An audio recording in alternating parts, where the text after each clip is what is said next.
1 ja start. Kerget jalga teile kõigile, ilusat jõulu- ja jooksuaega ja aitäh veel kord kõigile osavõtjatele, et on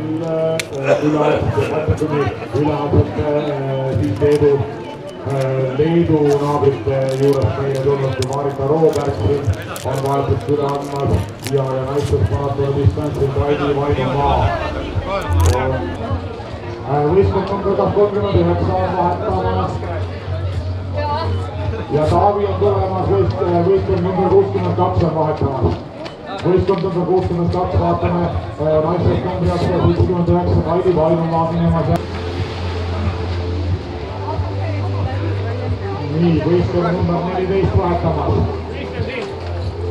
Võistkond Enno ja Pärt Kortlas ja Raul Vara on tema vahetust üle andmas selle võistkonna 4 kilomeetri pikkune lühemjook. Selle võitjat ootame finišis orienteeruvalt kell 13:27.